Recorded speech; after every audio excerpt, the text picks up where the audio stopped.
You're right, guys. Welcome to the latest episode of Owl Talks. Today, I thought we'd just do an episode of, I'm joined by Vivek. You're right, Vivek. Yes. Today, I thought we'd just do one of those episodes where we go, oh, what happened in Vivek's world last week? Like sometimes what happened in Michaela's life? What happened in Solomon's world? So, yeah, Vivek, you got quite an interesting story of what happened last week. I don't know. Do you wanna bring it in? Yeah. Well, by the way, I will just say we're being a bit jovial and a bit humorous here about a bit of a serious topic. So yeah, we'll see both sides of it. Yeah. Well, last Thursday I had a kind of episode where I fainted, and my blood pressure went down to 50/30, and my mom had to call the paramedics because she couldn't feel my heart. But the paramedics came and I did come around, but it took about half an hour. So my mom was quite stressed, really. And I wasn't upset because I didn't really... You didn't really feel it? Yeah. So yeah, that happened. So it's kind of a... Wait, what's this? I remember you saying to me afterwards about it, like it was like a near-death experience for you, and it sort of changed your views on life and everything else.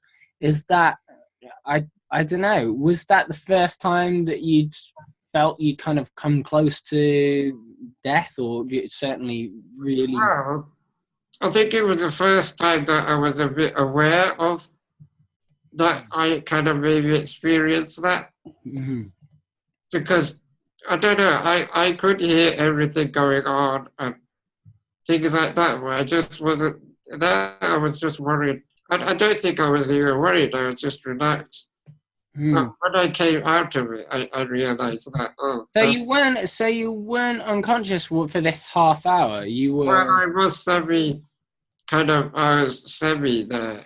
But I think the result of that, I think it just makes me realize how important like community and friends are to me. That maybe I should try slightly harder just with my friends, because I don't think my life would be that happy without the friends or the people around. It's just made me value life. Yeah, so that's about... You've not been being a good enough person, Vivek. This is why it's happened to you. This is your second chance now. You weren't doing enough Owl Talks episodes. You weren't doing enough for the guys at Pathfinders. Well, I think the funny story is I think I fainted because one of my friends just recently had a tracheostomy, and I was watching kind of the video on how they do it, which I think when I was watching, I felt, oh my God, it's happening to me, so I fainted. So it wasn't your friend, the video of your friend, was it? Was this just a video? Just a random video, yeah. Yeah. So because I remember I told Michaela this, and she said, she was like, oh gosh, no, you don't want to watch one of those videos. And Michaela watches like anything and everything, like, you know, she knows all medical stuff to be known by man. So yeah, I thought, gosh, that must be gruesome. Well, I used to go and stuff, blood, but this time I don't know. God, it's strange. So yeah, you fainted during a watching of a tracheostomy video. Obviously, this is an operation that, you know, sometimes men with DMD get or choose to have. Was it the thought of that being done to you, or was it just the realization of it? No, I just think it wasn't related to me being worried about having one, or I don't think I like anything being done to a throat. Or something. It's just like a mental thing. Yeah. Hey, I was talking about time being linear in the last episode. Maybe you were seeing sort of premonitions of things, and everything was going around in circles. Yeah, I think it's changed my... I think I'm a little bit more happier in life as well, like just like looking outside, thinking, everything, looking at nature differently in the world, and yeah. Wow, this seems to have a really good effect on you, Vivek. I think I might order one of these myself. Near-death experience, please. I'll just look outside at nature and be happy. In fact, though, it might be good to round off to say that, like, I think, like, knowing you, I think you're quite a calm and quite a calm person who's you're kind of at peace with yourself in many ways, and I think that's quite a hard place to reach. What advice would you give to people on reaching that calm place within themselves? Because I know that obviously this isn't just because of you having a near-death experience. This is over many years.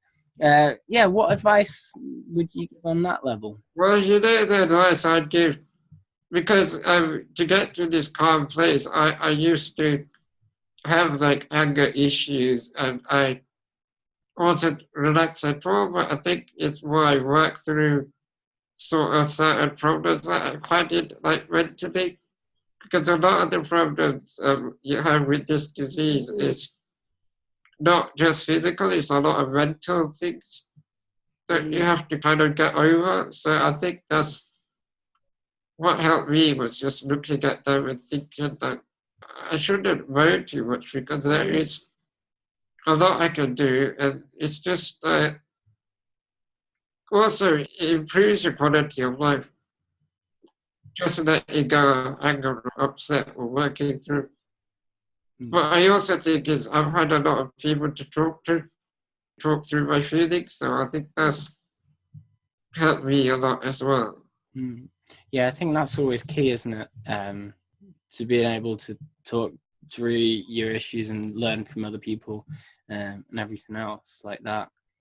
Wow. I think I just want to add that there are days when I'm not calm, and I think it's all right to kind of get angry or upset, but then what I do is after I kind of think about it, and I think, well, the anger wasn't good for me because it's taking my energy away. So I basically think of emotions like energy.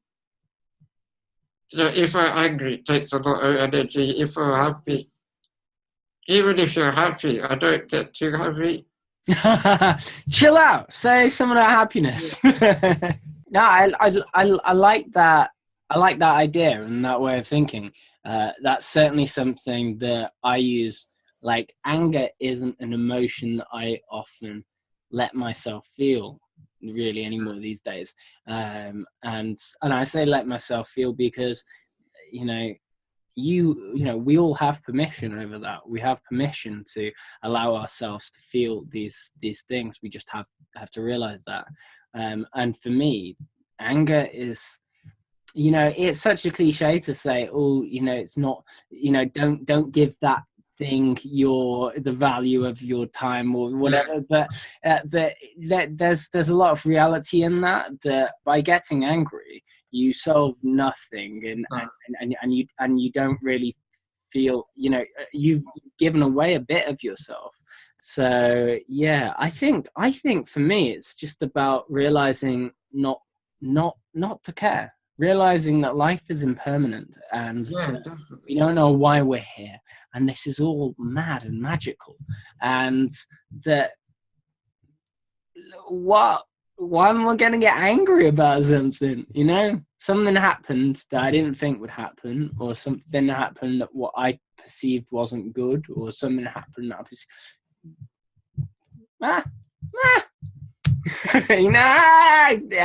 cool. Because at the end of the day, we are all gonna die. That's what I think. And when I think when you realize that, I don't know, was that part of it for you, Vivek? Was it part of was it a further realization that, oh my gosh, this life is impermanent, there's nothing worth. Yeah, because I think I've always been kind of introspective, and I've been on my own a lot. So I've kind of learned, it sounds strange, but I find anger and fear and death as like a friend. I like not to fear it or worry about it. Because it's in a cycle, everyone's going to die, so it's not scary. I don't find that. I like it. Yeah. Just let it flow through you. That's the best way. Flow right through you. Just like all the emotions, they come and go. You're a guest house, you're a hotel. You welcome them in. Yeah, welcome the Grim Reaper. Yeah. You and then you know they'll come back, and you welcome them back, and then you watch them leave. Yeah, those kinds of things. Wow, Vivek. We got deep. Wow. We got deep on Muscle Owl. This could be the start of something big. Tell us your problems. Tell us your worries, your fears, your hopes, your dreams. Yeah, and this is, hey, this is one of my, going right back to one of the core values at Muscle Owl, is that I try and see good things from really crappy things, you know? And a real sort of rubbishy thing was that you fainted, your heart rate went down, couldn't even feel your heart beating, you were semi-conscious, nearly going to die. That's a really bad thing. But, you know, from it, we managed to see a positive. Yeah. So, well, it is scary. Yeah, don't be doing it again, Vivek. You know. Save it. Save it a couple of years now. You know, just remember it. You know, you go back to it every now and then. You don't need another one. Well, I can tick it off my bucket list. That's it. It's a done. Not needed again. Yeah, wonderful though, and of course, I think these are all things that people go through, and all people can relate to as well. Yeah, wonderful. Final thought, Vivek, before we finish? No, really, just goodbye. Thanks for listening to my issues. Thanks for listening to Vivek's issues. Tell us some of your own, and we'll listen to yours. Join us on Peter and Vivek Listen to People's Issues. Thanks for watching, and we'll see you all again soon. Much love. Bye. Bye-bye.